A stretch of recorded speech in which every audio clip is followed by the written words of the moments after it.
I think we'll get started. So first of all, let me wish you good afternoon. We're delighted that you're here, that you chose to come indoors on this wonderful day.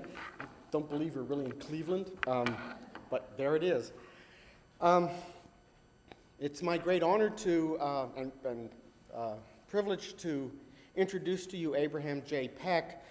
You've probably read his autobiography on the card, so I won't read that to you again. What I should tell you is why it originally occurred to us to bring him here because of his remarkable activity in dialogue with a friend of his who unfortunately could not be here today, which is Gottfried Wagner, the great-grandson of the composer. Wagner's family, of course, was very much Nazi sympathizers, very prominent in Nazi thinking and in the Nazi party and Nazi ideology. Abraham Peck is Jewish, was born in a DP camp after the war, and was about 15 years ago that you and... I was born? No, that you and Gottfried... You and Gottfried started your group? 1991. So 17 years ago. Well, 16, yeah, we started in 92, 11, 91. We'll talk about it. Somewhere between 15 and 20 years ago, they began a group of children of survivors and children of perpetrators to enter into discussion. And I think you've now gone to the next generation. And it's been a remarkable process. It has just resulted in a book that is out in German. It's not in English yet. Unsere Stunde Null, our 0 hour. We have just completed a few hours ago a major Holocaust conference here in Cleveland downtown on the churches and the Holocaust. This is a conference that has been meeting in various places for the last 37 years, dealing with the church's response to the Holocaust at the time and what its response should be in the wake of the Holocaust. And Dr. Peck was at the conference, and we thought it would be wonderful to get him and Gottfried to come here and to talk to you about their dialogue and their experience and that whole process. Unfortunately, Gottfried Wagner is in the hospital and back in Germany, and we tried to arrange a video conference, and it just became too complicated, and we couldn't do it. But we thought it would be still worthwhile for you to hear this story and to know what is going on. So Abraham Peck has very graciously agreed to come and to share his story with you. And having said that, I will turn the floor over to you.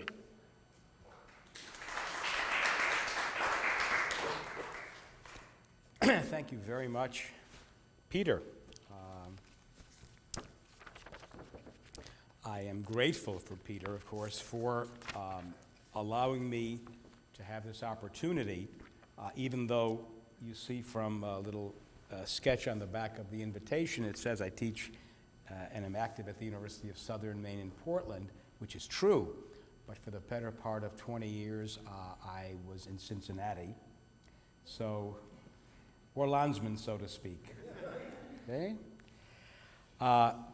First of all, I think you're very fortunate to have somebody like Peter Haas here as professor and an active member of the Jewish community. You're lucky because he is a scholar, a dedicated member of Jewish activities, and a mensch, above all. So you're lucky. Now, I've never said that his wife was lucky, but clearly you are lucky. That's still out, the jury is out on that one. But I do thank you so much for having me. I really do regret that my colleague and dialogue partner, Gottfried Wagner, who wanted so much to be here, unfortunately is in a private clinic in Germany. He's got a problem with thrombosis in his legs, and it's dangerous for him to fly, and he's being treated for it right now. But I do open this lecture with a special sense of awe and reverence for its subject, and I open it in the sense of telling you that neither I nor Gottfried Wagner asked to be born into a post-Holocaust world that would label us as sons of perpetrators and victims. Neither did my children ask to be born into what is now called the third generation. would have been a much different life for me if I'd only been part of another kind of a generation, the one that's called the baby boomer generation. Those post-World War II sons and daughters who were born between 1946 and 1964, and whose oldest representatives are almost ready to enter the world of retirement and leisure, but I can assure you neither Peter nor I are among them. And it would have been easier, of course, also for my children. But my daughter always reminds me that, Dad, this is your legacy, and you can't change it. And that's true. More than 60 years ago, after the last Jew was murdered, the last concentration camp inmate found freedom but was not yet free, Holocaust memory has given survivors and their offspring a sense that their suffering was not in vain. Survivors, I think those that remain, feel vindicated. Their children feel a sense of relief that they live in a different time than their parents, because in those years, nobody cared. No one condemned the fact that there was an active effort to destroy the Jewish world. For the Jewish people, as well as for Judaism, the 20th century was a time of death, but also a time of promise. The promise and flowering of a 2,000-year-old hope of a return to a promised land. But I think what Jews also understand today is that the Holocaust was an event that projected the utmost of human cruelty and the diabolical potential of the human being. Germany was the executioner, while the crime was in general accepted by the rest of Europe. The hunt for the criminals of the Holocaust has moved from the individual to the corporation to the nation state. Jews, and especially survivors, now understand just how utterly alone and abandoned their fellow Jews were during the Holocaust years. Allies and Axis nations both profited from their destruction. Sons and daughters of survivors continue to marvel at the ability of our parents to say yes to a Jewish future, to say yes to our futures, as they saw the results of the darkness and despair that had surrounded them for so many years before the liberation. But we have to ask, I think, if our parents had known then, at the moment of their liberation, the extent of the conspiracy to murder them and the greed which gripped both supposed friends and definite enemies during the years of fire and flames, would they have said yes so willingly? But they did say yes. And after nearly 3 decades of being peripheral to the growth of American Jewish life, survivors and their children entered that life in a dramatic fashion. They became part of a willingness to remember the Holocaust and its lessons that reflected a kind of collective memory which transcended national boundaries and the guilt or innocence of those who are active participants in the slaughter of millions. Survivors and their families are no longer, as many of them were told when they first came to America, no longer told to forget the past. It was not only that the Day of Holocaust Remembrance, Yom HaShoah, was commemorated by every state in America. It wasn't only that nearly every American state had at least one Holocaust museum or center.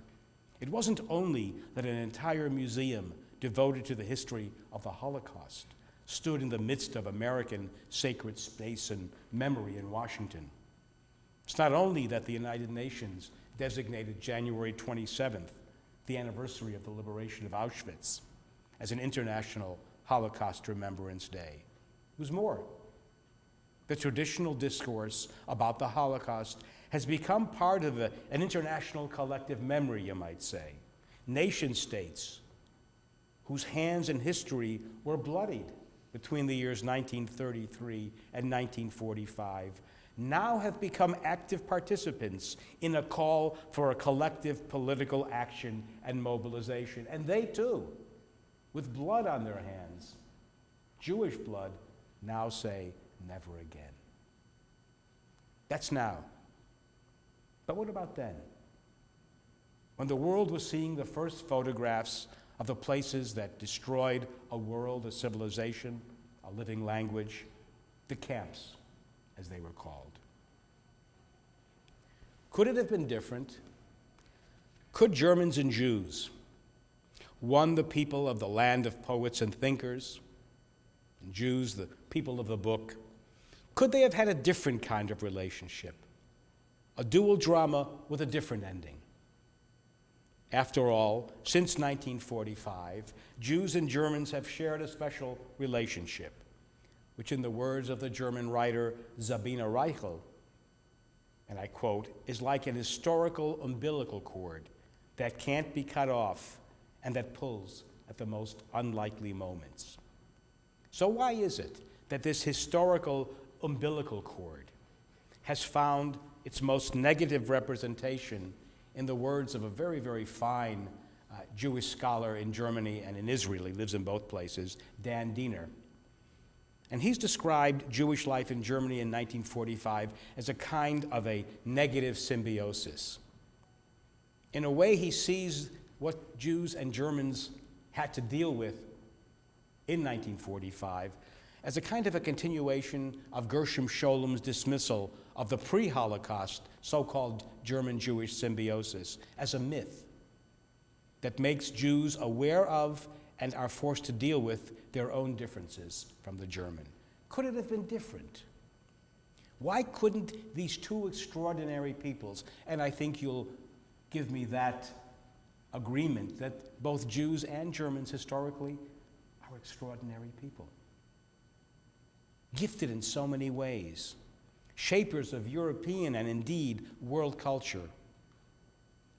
Could they have participated in a different kind of special relationship that would not leave both mired in more than 6 decades since 1945 of hate, of guilt, of mistrust, and one people's victimhood, seemingly standing in the way of another's efforts at a similar status to go along with not only being history's premier perpetrator, as the Germans clearly are, but also as their own sense of being victims in World War II.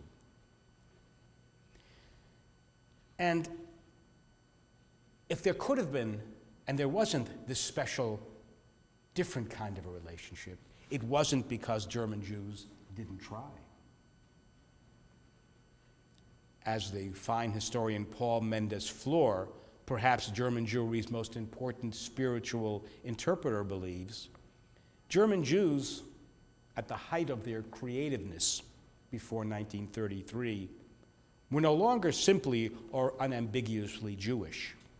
Their identity and cultural loyalties were fractured, and they were consequently obliged to confront the challenge of living with plural identities and cultural affiliation. In short, German Jews were, not all, but most, as Paul Mendes-Flohr puts it, possessed of a bifurcated soul, perhaps more than any other in any Jewish community's history. Well, 6 decades after the end of World War II and Nazi Germany's efforts to destroy European Jewish life, both Germans and Jews, and Austrians, of course, now are in the mix a little bit more, they all remain traumatized, still, by the events of the Holocaust. Entering a new century, the 21st, Germans and Jews, only a few decades, how long has it really been, removed from the Holocaust, still seem, I think, unable to achieve whatever definition might serve to define a normal set of relationships. Indeed, in the eyes of many Jews at least, such a normal relationship between Germans and Jews still seems an almost impossible aim. I don't think that either Germans nor Jews has truly understood or have truly understood the depths of their losses during the Holocaust years. Jews have yet to understand that beyond unimaginable numbers of dead, we've lost a 1,000-year-old civilization. Germans have yet to grasp just how deeply the Holocaust has affected their society and the manner in which they see themselves and are seen by others, and especially by Jews. To understand just how little either side has learned, you only need to look at the early years of the Holocaust, creation of the State of Israel in 1948, the Federal Republic of Germany in 1949. And it was this much heralded Stunde Null, which is the part of the title of the book, 0 hour, that was seen by optimists in the spring of 1945, following the defeat of Nazi Germany, as the opportunity for a new beginning for post-Holocaust Germans and Jews. But just to understand how little each side has learned, you need to understand that that 0 hour idea, this new beginning, lasted probably less than half a decade. It was over by the late 1940s. Because the events leading to both the creation of Israel and the creation of the Federal Republic of Germany really never allowed both nations to fulfill that Stunde Null promise and to lift it from the shadows of Auschwitz, and I'll explain. Germany was intent in those years, obviously, on somehow re-entering the circle of civilized nations after its descent into barbarism. They were eager to receive a collective, what was called the Persilschein. Remember, that was a German detergent called Persil, which was a whitewash. And a Persilschein was what you needed to make sure that you could continue on in German society. It meant you weren't considered a war criminal, a Nazi collaborator, Nazi party member, whatever. But Germany was eager to get this as a collective Persilschein. They wanted to put it in the past.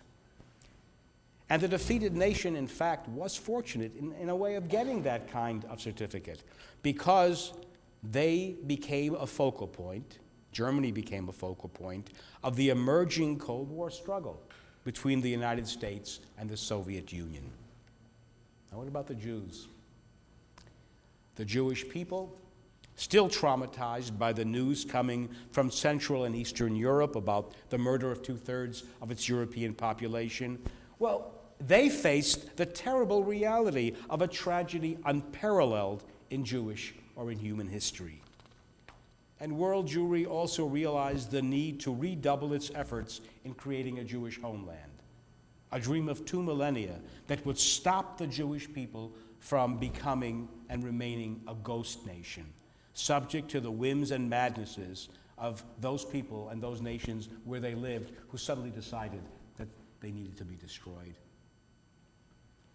According to the historian Michael Brenner, while the political structures and ruling systems in Germany after 1945 could change overnight, in day-to-day life and in the consciousness of those that were most affected, Germans and Jews, there was no Stunde Null. There was no new beginning. But of course, the idea of a Stunde Null was a good one. Germany was to undergo a radical reformulation of its political and economic systems. It was to be an effort to uproot the seeds of National Socialism and the development of ideas and actions which had led Germany to wage a war of unparalleled crimes against Europe's civilian populations, especially its Jews. Germany was also to undergo a change in the direction of its humane orientation, rescuing itself from the nearly complete loss of its spiritual humanities and humanity which it had undergone during the Holocaust years. In an American age that Charles Meyer from Harvard has characterized as plagued with a surfeit of memory, too much memory, maybe, it pays to remember suffering. The meaning of the Holocaust, I don't think, has still really found a consensus.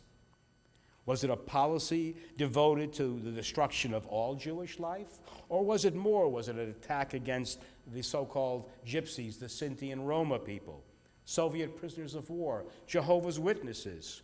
And who has the right to be called a Holocaust survivor? And must we put the words "the Jewish" when we identify such a survivor, as though there were other Holocausts against other peoples?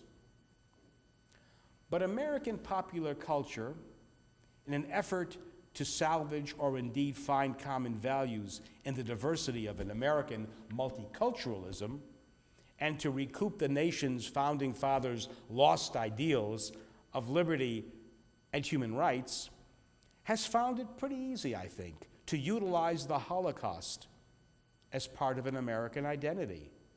Now anybody can feel like a survivor of a Holocaust and change the past from remembrance of time to memorialization in sites of memory. And who's to argue that for African Americans, a visit to sites of slave deportations in Africa, or for Native Americans to visit the site of the Little Bighorn Massacre, doesn't play a positive role for remembering the past, and as equally positive a role in remembering that past and its suffering as does a visit to Auschwitz? Who's to make the decision? As the survivor generation dies, their children draw more and more on post-memory, the phenomenon that Marianne Hirsch describes as the experience of those who grow up dominated by narratives that preceded their birth, whose own belated stories are evacuated by the stories of the previous generation, shaped by traumatic events that can be neither understood nor created or recreated. What does that mean? It means that when I stand here and talk about the Holocaust, it's not my direct memory. It's the words and images of my parents. It's a vicarious past, as James Young says, in which post-Holocaust generations can really only access through memory, through remembering what my parents told me. It's post-memory, a kind of secondary witnessing. And that, I must tell you, will shape the direction that the second and third generations, the sons and daughters and grandkids of survivors, will have to travel to give some kind of a credence to the notion of a survivor memory. But that's only if we choose to do so. No one said, we're definitely going to do it, and how we're going to do it. But is that how the second generation is to face a future, without the moral authority and the voices of our parents? And is that the opening that those committed to reshaping Holocaust memory and the memory of those nations who continue to bear the burden of an individual and national inability to mourn await as the last survivor dies? In other words, those nations that still have blood on their hands, that really haven't examined their role in the Holocaust. When the last survivor dies, whose voice is going to accuse them? Whose direct memory is going to remember them?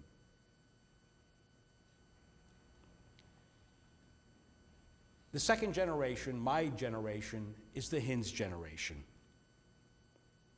The one where it can go either way. We are the hinge to the past and to the future. And what are we going to do when there'll be so few left with a personal experience of the Holocaust? What kind of memory will be handed down? And what kind of post-Holocaust Jewish identity is it helping to create? Those are some of the questions that I've come to understand in my dialogue of more than 15 years with Gottfried Wagner.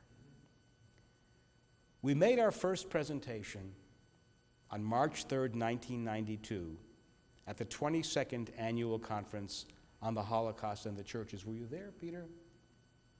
1992? Seattle. It was in Seattle. And the title of our session was called Sharing the Burden, Post-Holocaust Germans and Jews and the Search for a New Beginning. Now, in the book, I talk about how I first met Gottfried Wagner the year before, And it was an interesting meeting, but I don't think we really have time right now for me to go into it. If you want to know later on, we'll talk. But in this particular first meeting, we had a question and answer period. And a young woman, obviously German, began to tell us how grateful she was for our presentation. It gave her the courage, she told us tearfully, to admit a family secret that she hadn't spoken of before in public. During a family event, she told us, and the audience, at the age of 13, this particular young woman by the name of Katharina von Kellenbach learned that a great uncle of hers, named Alfred Ebner, had not only been an SS officer, but was the deputy commissioner of the Belarus town of Pinsk, a town with a large Jewish community. Ebner was accused of overseeing and participating in the murder of at least 30,000 Jews. His trial was discontinued, however, because of his health problems, and he was never convicted of the allegations. Well, family discussions in German and Austrian homes about the Nazi past were rare. Indeed, even Katharina von Kellenbach's father responded to the questions about her great-uncle with silence. German silence about the Holocaust and the crimes of Germany have been the great accusation over the past 6 decades since 1945. It was a silence that was very much related to the component of collective memory that dealt with family history. This component, tied to the notion of effective family bonds, can be termed a compromise or a reconciliatory state in which different generational consciousness coexist with each other. The older generation has its grounding in the past, the grandparents, the sons and daughters of those parents, working adults, their consciousness is set in the present, and the young kids, of course, look to the future. But it's clear from research that has been done on those German and Austrian families and what they talked about in the period after 1945, that in order to protect their unity as family units in the immediate post-war period, a kind of what was called in these terms affection of conciliation, but it really means silence, operated in many family situations and was used to avoid family conflict. When the Israeli interviewer Dan Baron interviewed children of Nazi perpetrators, he discovered that despite the participation of thousands of Germans in the process of genocide, and we know how many thousands there were, hardly any German he interviewed was able to recall anyone whose parents had actually participated in crimes against Jews and humanity, despite the fact that they were aware that their own parents were identified as perpetrators. Family silence and this sense of affection of conciliation were subsets of 3 founding myths related to memory of what people remembered in post-war Germany. The first was a long-lasting myth that Harold Marcuse calls the myth of victimhood. Okay, if anything, it was this myth that was talked about at family tables in the early decades after 1945. It was a myth that saw the German people as victims of National Socialist crimes, crimes committed in the name of the German people. The vast majority of Germans, therefore, saw themselves as victims of totalitarianism, of a totalitarian regime, on an equal level with Jews, with Sinti and Romas, and with Slavs. This despite the fact that Jewish victims of National Socialism, among others, were not recognized as such in the public commemoration of the Federal Republic of Germany until the end of the 20th century. The second myth was a myth of ignorance, a view that most Germans had been totally ignorant of any crimes committed by their friends, by their neighbors, by their relatives. Finally, the third myth was the myth of resistance, that every German was an active resistor against the Nazi regime. Sitting around the German family table in the early years after the German surrender, sitting around the Stammtisch, the Sunday afternoon beer fest or evening binge, if you will, what did they talk about? Well, there were memories of wartime bombings, horror stories of rapes, of course, by the Russians, and heroic tales of life among the bombed-out rubble of the cities. Those stories were traded, elaborated, and passed on to the children and to the grandchildren. The experiences of those Germans who were expelled from the East, the Volksdeutsche, from Poland, from Romania, from Czechoslovakia, from Hungary, far from being shrouded in silence, were discussed by politicians, studied in detail by sociologists and historians, mobilized by the very visible and vociferous expellee organizations, and publicly recognized in Germany on such occasions as the so-called Volkstrauertag, or the Day of Mourning, which in 1952 was reinstated to remember German suffering and commemorated those expelled, those Germans expelled from other nations, as well as the civilian and military war dead. So the German past as victim in the 1940s was very much a living issue.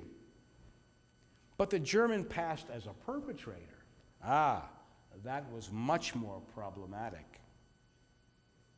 There were social critics, such as the German Jewish sociologist Theodor Adorno, who recognized this shortcoming, this mental inability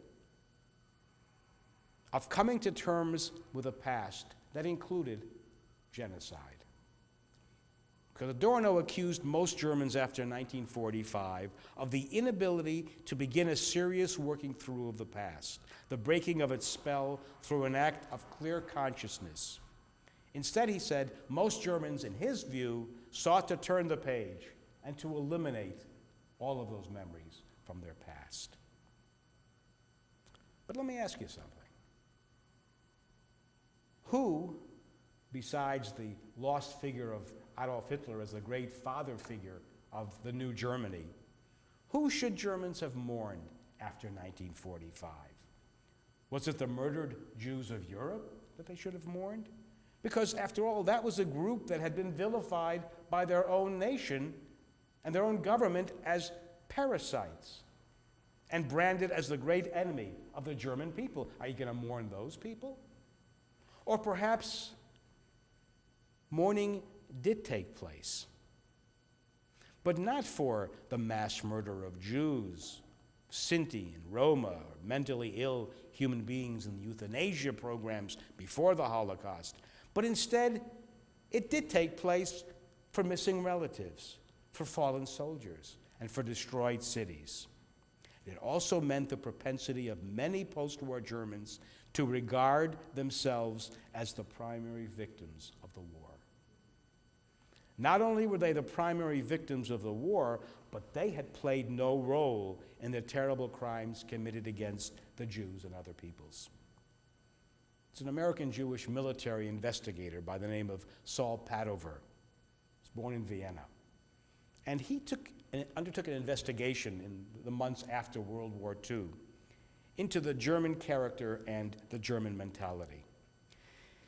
And the kinds of attitudes he discovered, I think, would shape the attitudes of Germans for more than 3 decades after the Second World War. This is what he wrote about his findings. We've been here for 2 months. We've spoken with many people. And we've asked a whole bunch of questions. And we have to tell you, we have found no Nazi, not even one. Everybody is an enemy of the Nazis. Everybody is against Hitler. They've always been against Hitler. What does this mean? It means that Hitler had committed all of this by himself, without help and without the support of any Germans.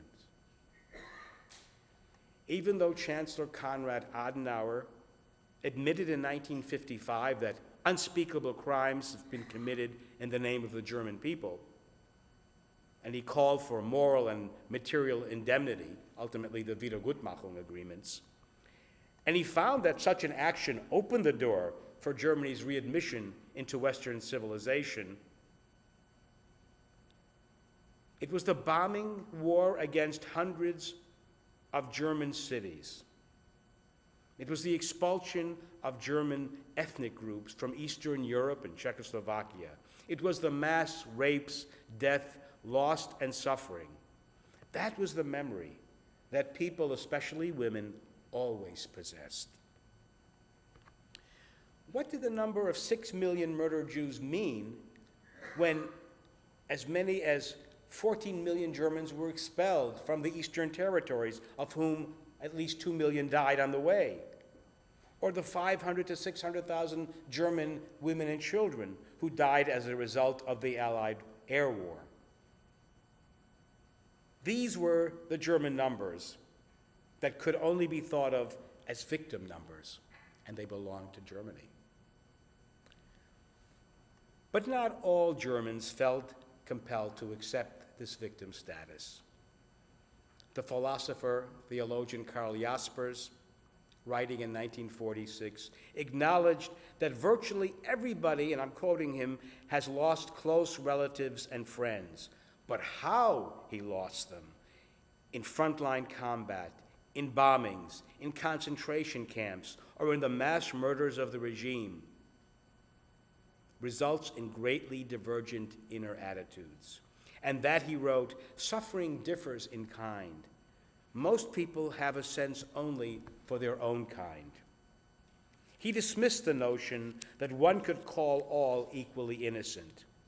On the whole, he said, the fact remains that we Germans, however we may now have come into the greatest distress among the nations, also bear the greatest responsibility for the course of events until 1945. Therefore, he concluded, we as individuals should not be so quick to feel innocent, should not pity ourselves as victims of an evil fate, should not expect to be praised for suffering.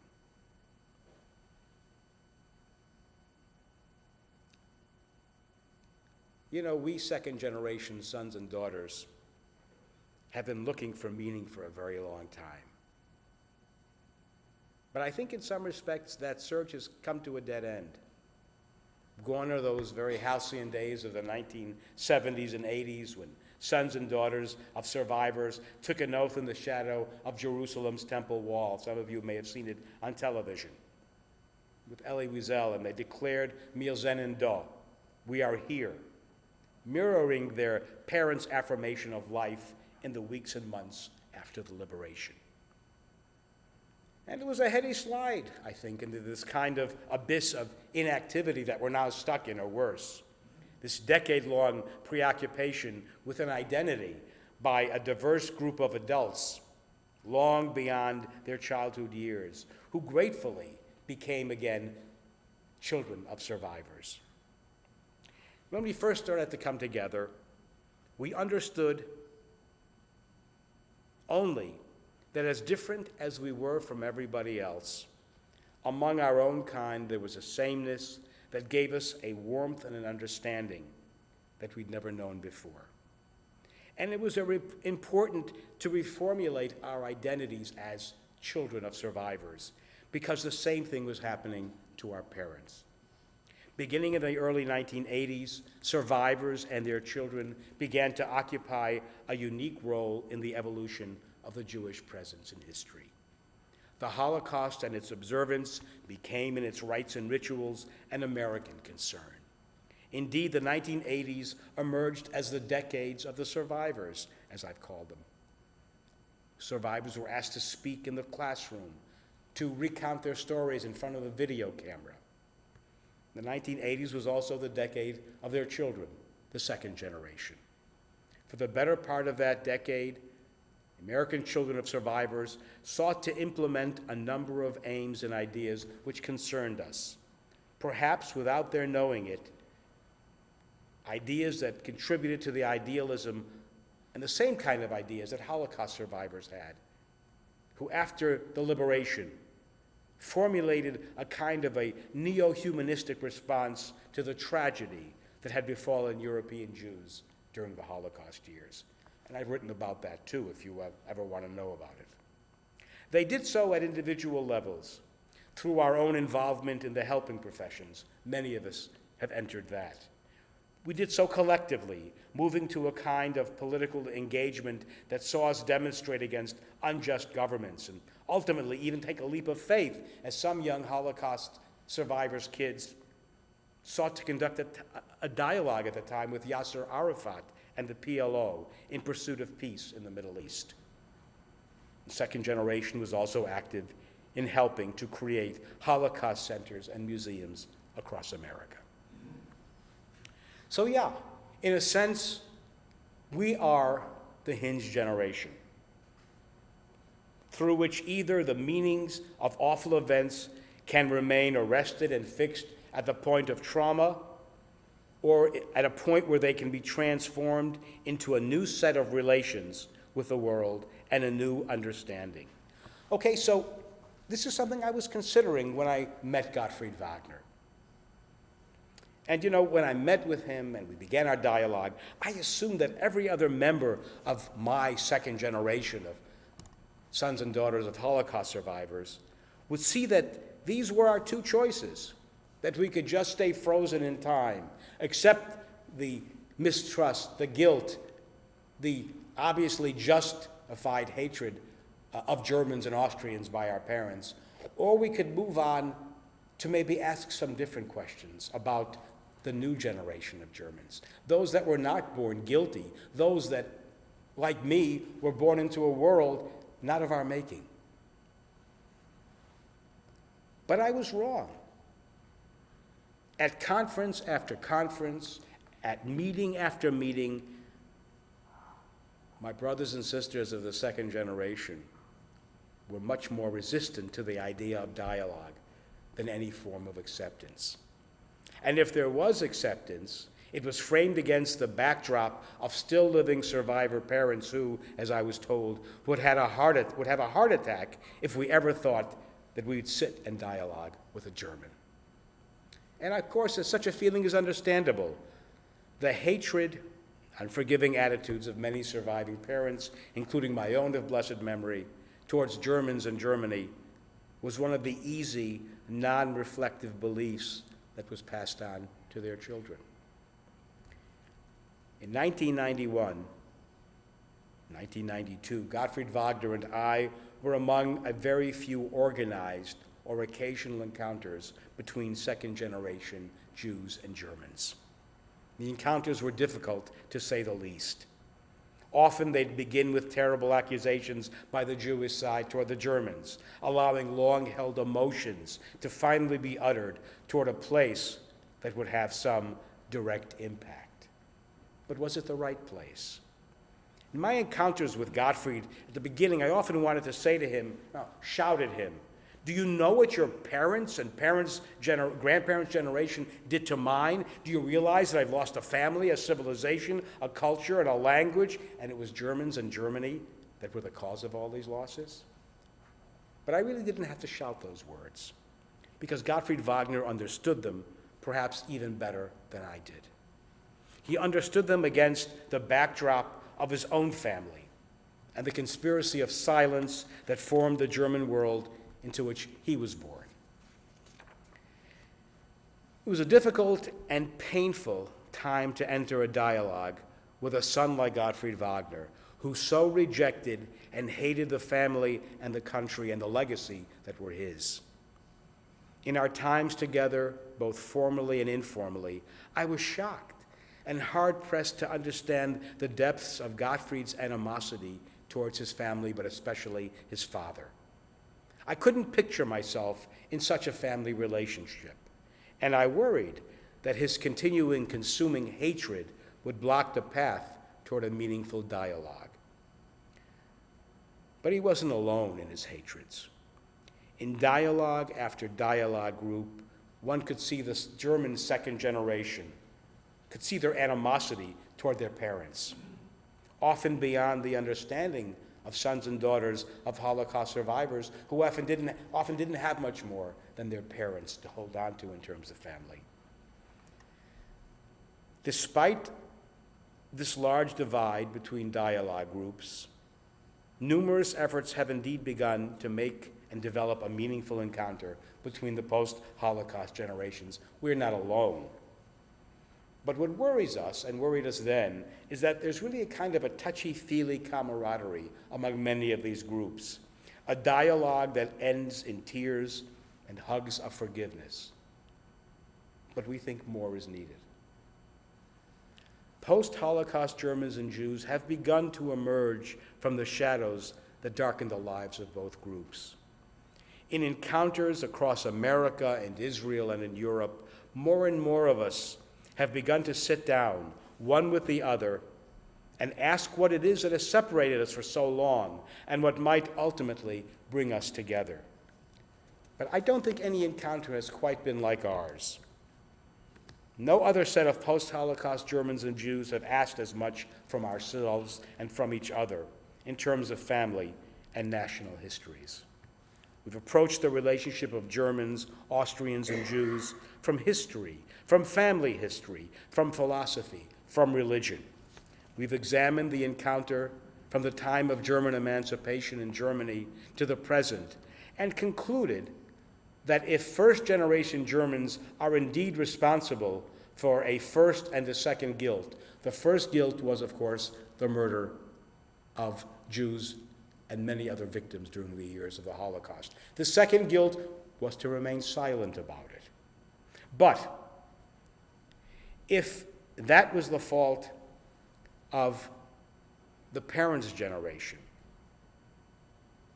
then Germans and Jews, if we don't enter into a full-fledged encounter, we may be guilty of a third guilt, if you will, namely the inability to remove from ourselves the comfortable ghettos of fear, mistrust, hatred, and hostility that we've built since 1945. In other words, I'm not sure, and I don't want my kids to have to accept that same sense that I grew up with in terms of those kinds of hatred and mistrust, especially against somebody who was born in 1945 or 1946, who was born without asking to be born into that world.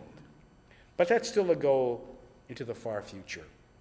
In the meantime, Germans still have to face themselves and their family histories before they can face the sons and daughters of survivors. Gottfried's already done this. He's written a book about his encounter, a memoir which is partially repeated here. He's also found it easier to look at his generation of Germans from a distance. Now very happy in his Italian surroundings, he married an Italian woman, but aware that he can't really go home again, that for him, Germany can never really be home again. And you know, our own second generation of sons and daughters have traveled far from our first inklings of who we were. We've gotten up from the therapist's couch, it's cheaper, looked around for a very long time, and sought to define for ourselves a place in our no longer children of survivors' middle age.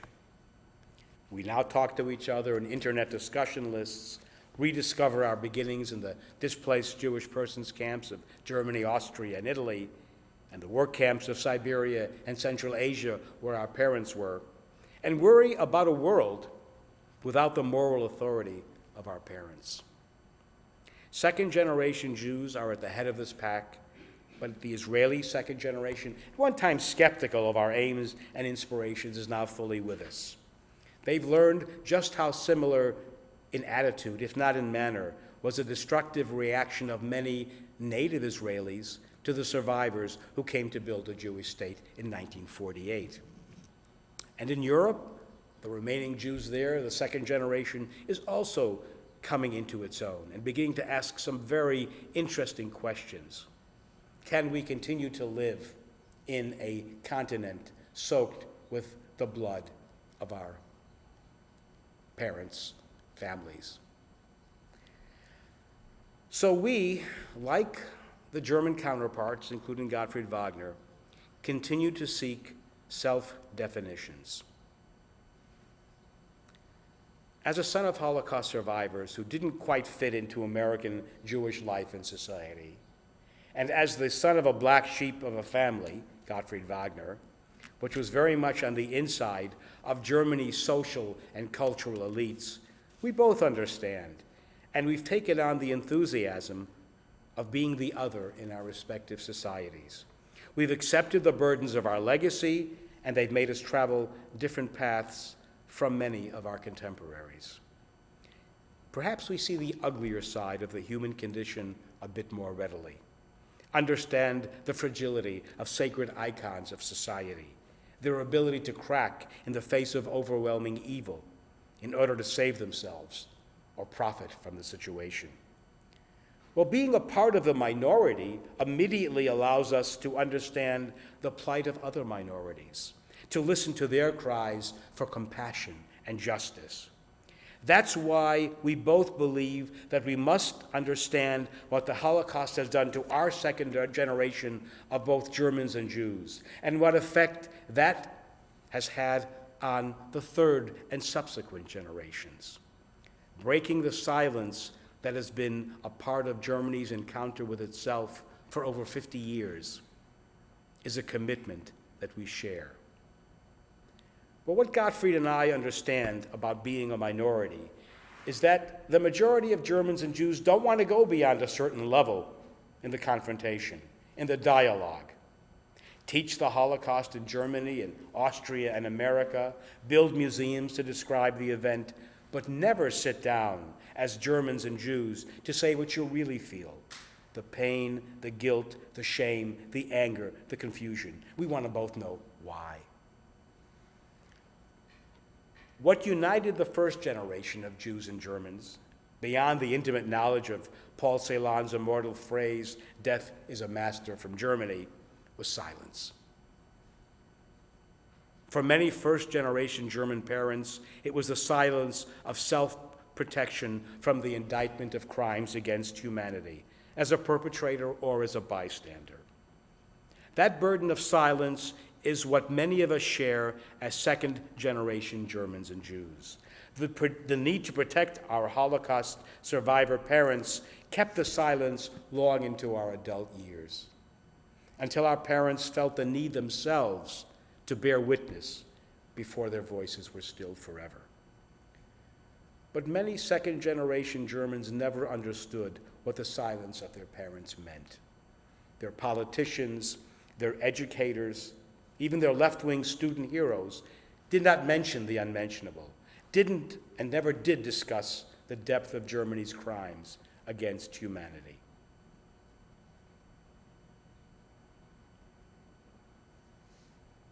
For Americans, I think this need to be a part of an ongoing dialogue. And look, we've spoken in Germany, in Israel, in Canada, in this country, of course, in many places, and we found so many non-Jews, non-Germans who come up to us and say, how can you two sit down and talk to each other? How can you overcome the barrier of this thing called the Holocaust? Well, I think that a lot of Americans, groups in this country, who are part of America's own history of cruelty and oppression, want to cut through walls of shame, walls of hatred, walls of guilt. But it's also because it's a way of remembering the Holocaust as part of maybe a new American future. So why does this need for memory now seem to play so important a role in political and civic life? Every discipline academically talks about memory, not only in America, but in many parts of the world.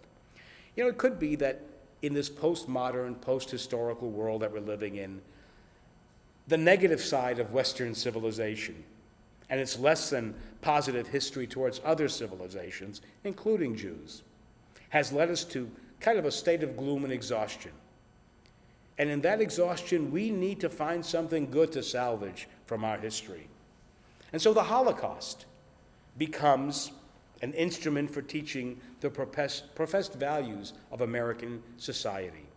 This Americanization of the Holocaust, as it's been called, has often drawn criticisms from European observers who see this as a kind of an American Disneyland version of a non-American event at best. Holocaust didn't happen on American soil. Americans didn't really die in the Holocaust.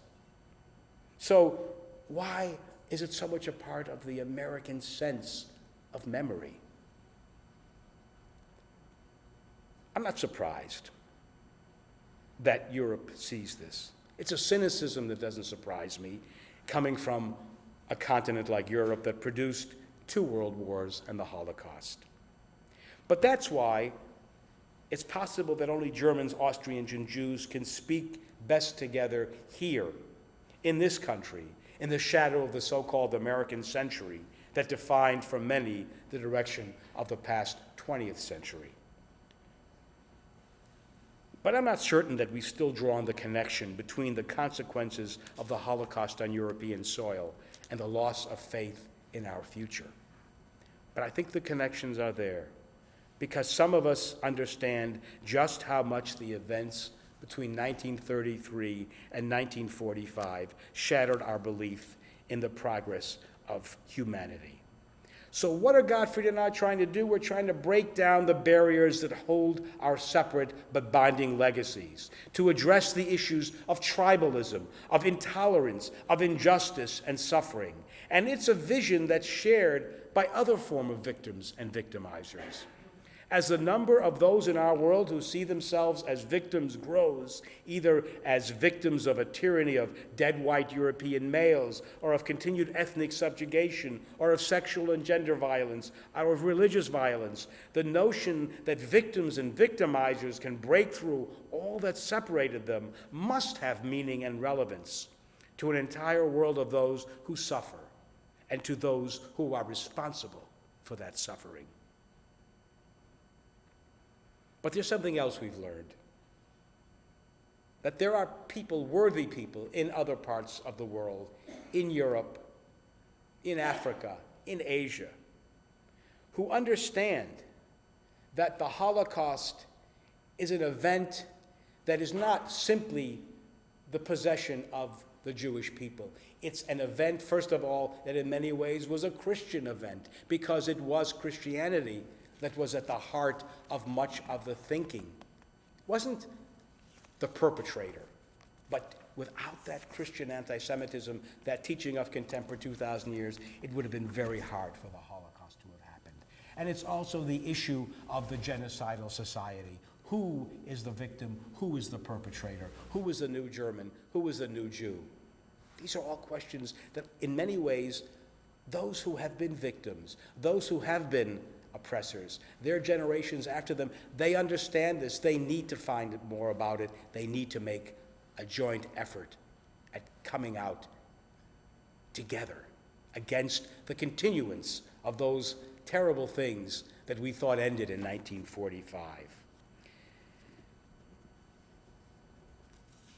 If the truth be told, being a member of a German Jewish or an Austrian Jewish dialogue group is not an entree ticket into either German, Austrian, or Jewish star status. We sons and daughters of survivors know full well that soon, in my case now, the burden of the Holocaust and its legacies will fall upon our shoulders. Are we able to understand those legacies and the manner in which they have to be carried out? How many of us, nearing 60 years of age, and I'll admit I'm in that category. How many, all right, I'm going to be 40, that's almost 60. All right, Peter, it's another youth joke. How many of us nearing 60 years of age are in a position to continue the task of bearing witness, albeit in a second-hand manner? What advantage does such an encounter hold for post-Holocaust sons and daughters of German or Austrian perpetrators and bystanders? My God, we're going to become grandparents at some point. Does it bring easier sleep? Does it grant a certain victim status on the individual, knowing that she or he has been the victim of a national repression of the Holocaust and the attitudes of ordinary Germans? We've left one of the most murderous centuries in recorded history, thank goodness, the 20th. Despite the dialogues, despite the revelations and hugs and tears, the question in the 21st century of the future of German and Jewish relations and encounters and the post-Holocaust generation's dialogue is one that has found no easy answers. But there's one thing I think Gottfried and I know for certain, and I'm sure he'd agree if he were here. As we move into the generation that will bear responsibility for Holocaust and post-Holocaust memory, until Germans and Jews fully appreciate the depths of their human and moral losses, until we have all been able to sit with the remaining groups of our parents and grandparents and take the risk of breaking the silence of first-generation Germans and Jews, until we consider what we shall do with the results of our many dialogues, we do not and we cannot hope for a better world or a less murderous century. That point was made clear to me by Paul Rusesabagina, who was the real-life hero of the Hotel Rwanda film, who saved over 1,200 lives during the horrors of the Rwandan genocide in 1994. This is what he wrote in his new book called An Ordinary Man. Never again. We all know these words, but we never seem to hear them. Hitler's final solution was supposed to have been the last expression of this monstrous idea, the final time the world would tolerate a deliberate attempt to destroy an entire race. But genocide remains the most pressing human rights question of the 21st century. Never again. How often I've listened and watched as the slogan was shouted and signs containing the phrase were carried across the cities and countries of the world. How couldn't we hear those words? They were shouted with such certainty, such finality. But I also realized that never again was shouted long before it was fashionable as a way for the Jewish community to tell the world that it would never allow itself to undergo another Holocaust. Never again was shouted from the squalor of Europe's post-war Jewish DP camps in Germany, in Austria, in Italy. It was shouted in the words of Dr. Samuel Greengaus, who was the greatest visionary of those Holocaust survivors who sought to find meaning in the meaninglessness of survival after the Shoah. In 1946, Samuel Greengaus wrote, and I quote, "Our tragedy must be the starting point of a new humanism, one that will seek to close the gap between the technological advances of the 20th century, which had built the ovens of Auschwitz, and its moral development, which has suffered terribly in the era of Nazism." Paul Rusesabagina is correct. No one seemed to hear Samuel Greengaus. No one seemed to abide by the phrase, "never again." Well, nearly 5 decades after Samuel Greengaus wrote those words, in 1992, Gottfried and I heard them. We heard them because we were the products of the ovens of Auschwitz and the failure of Western civilization and what passed as its humanity. So the words became the starting words of our never again. We shouted them in the 6 points that became the official mission statement of our dialogue. And if you'll allow me, I'd like to just read them. Number 1, we, the children of the Holocaust and the children of the victims and the victimizers, see the Holocaust as a unique rift in Western and world civilization and the starting point of a new morality in terms of thoughts, feelings, and actions. 2, we stand opposed to the repressing and silencing of any and all discussion of the Holocaust and the continuation of any and all prejudices and hatreds resulting from the activities of our parents and grandparents, both now and in the future. We fully believe that the sharing of our unique burden of this tragic past in continuing our present and future dialogue is of vital concern, independent of any religious, ideological, or political group. With our dialogue, we give concrete evidence how our generation and those after us will confront the challenges presented by the Holocaust and its ever-present influence. 4, there are only 2 more. We begin our dialogue with tolerance, respect, and self-critical awareness as the sons and daughters of the victims and the victimizers. Our mutual willingness to share our burden is coupled with our unhesitating commitment to overcome and to present to those who are open and receptive a model for present and future trust and understanding. 5, we see ourselves as an international activist organization whose avowed purpose is not only to inform others of the Holocaust, but to fight both theoretically and practically against any kind of totalitarian dogmatism, religiously, politically, and ideologically. We stand for the adoption of human rights for all human beings, fully believing that we are responsible for our own actions, ever mindful of the different other. We hope by our humanitarian actions and our scholarly work to influence governments and nation-states, thus lessening fear of present or future repetitions of the Holocaust, striving at all times to realize our goal as a world living together in peaceful tolerance and appreciating diverse humanity. Well, for the past 15 years, Gottfried and I have sought to apply these points to our lives and to our work. I watch his work from an ocean away because he lives in Italy and marvel at how adversity cannot defeat him. It gives me the strength to pursue the hectic lifestyle that I do. I too hear the words "never again" and know that it means a dialogue between not only Jews, Christians, but also between Jews, Christians, and Muslims that has to bring about a new understanding of the children of Abraham. I know it means a creative unity between the generations of genocide. Wherever this evil has created mass murder, brought cultural and linguistic destruction to people on many continents. Gottfried and I refuse to perpetuate that which has traumatized and damaged Germans and Jews for the past 6 decades. We refuse to allow the fires of hate that now threaten to bring about a confrontation between civilizations. But we can't do it alone. We need those of our generations to join with us. We need the next generation to do the same. We need them to pledge to carry on what we've begun, but with a new understanding, that the task is no longer to acknowledge simply who they and we, their parents, have become because of this monstrous thing we call the Holocaust. No, the task is much larger.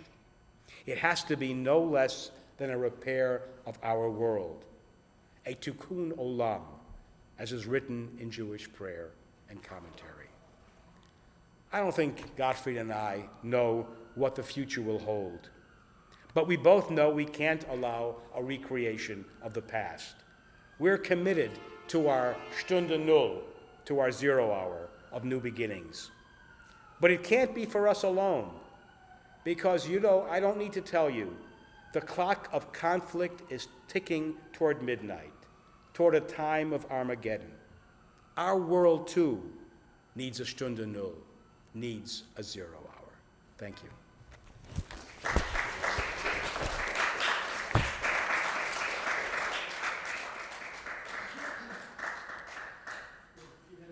Well, do people throw things at you after the talk? What goes on here? Maybe a question or so? I have a question, Yeah. and that is this dialogue between the victims and victimizers. Mhm. Has this led to any significant change in the educational process in Germany and elsewhere for the young who need to learn about this in some depth, and they need to hear it from both sides? Has that happened? No. Or isn't that?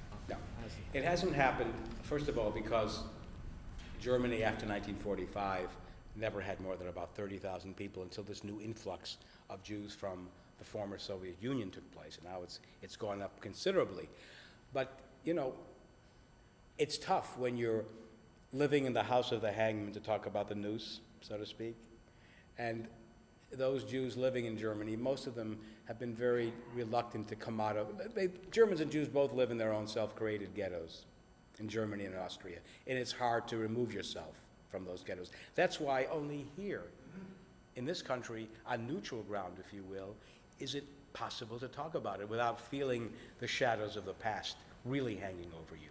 So, it hasn't happened yet. And when we've gone to Europe, or we've gone to Germany, I talked about this sort of notion of that ours was a Disneyland American effort, at show business.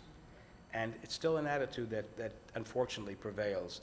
And we're trying to break it down, but it's not easy. Yes? I'm showing my uninformed me. Is there a list of perpetrators, such as the list of the victims that has been, hidden away for so long? Don't the Germans have Oh, sure, there have been so trials. precise? No, but don't they have a list of Nazis? Oh, sure, there's a Nazi, well, there is this place in a place called Arolsen. Well, that has all the records that have just been opened, or at least they're going to be open for Jewish records of the Holocaust. Then there's also the Berlin Documentation Center, which has all of the records of the Nazi Party and memberships. Oh, yeah. But that's a generation that's dying out, just as a survivor generation is dying out.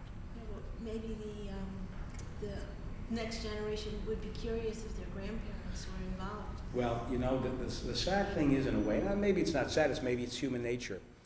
There's a study that was done several years ago by a German sociologist, well, within the last 4 or 5 years, in which he interviewed grandparents, parents, and grandchildren, sitting around a table talking about the old days, the Second World War and the Holocaust. And what he found was that even if a parent said, I either didn't know anything, or I never touched a Jew, I was never mean to whatever Jews might have been left, the grandkids processed that in their minds as saying that the grandparents were resistors to National Socialism. It's a strange phenomenon, but that's essentially how they worked this issue through.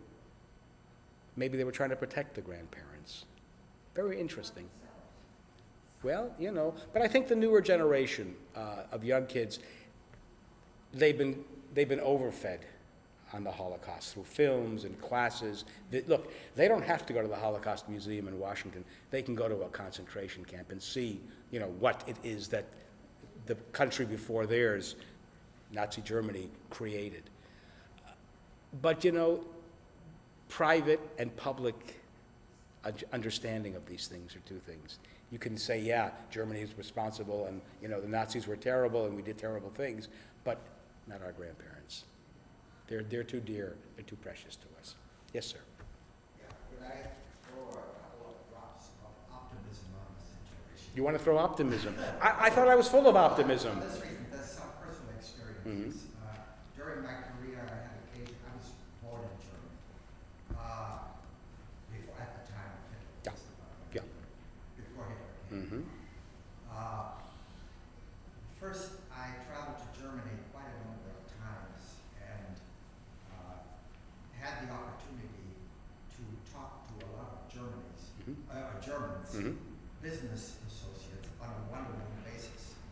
And I want to stress this because we had the opportunity to discuss some of these things.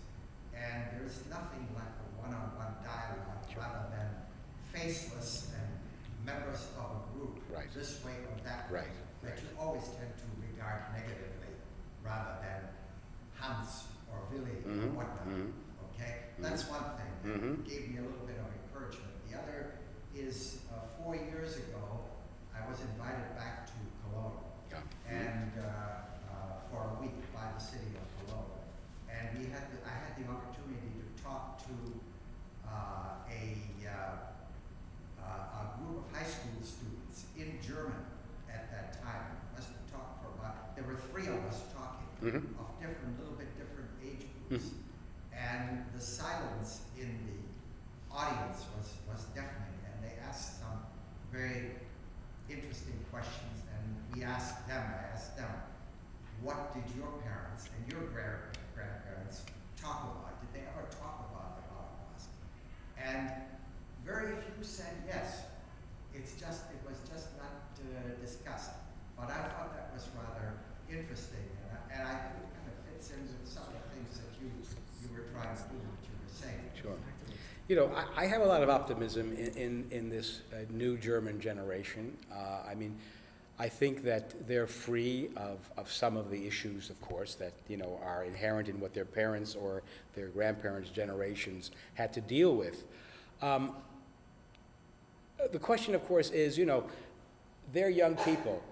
In a way, they don't have to think about the Holocaust as their own personal event. It's a school subject. It's on television. It's in all the bookshops, So they're free to approach it, perhaps, as simply a human tragedy, which is okay, But, if it only becomes something that happened in the past and has no relevance to the present or the future, I think there'll be a lost opportunity for them to work on a different kind of world that they need to contribute to.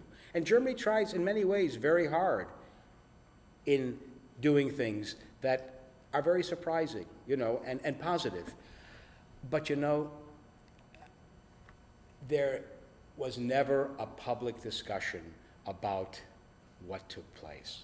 There was never a chancellor of Germany that said, instead of inviting you back for a week, come back, those of you who went into exile after 1933, come back and be a part of regaining whatever identity you may have had as a German Jew. Help us to build a society that we should have had, that we could have had, but somehow we didn't.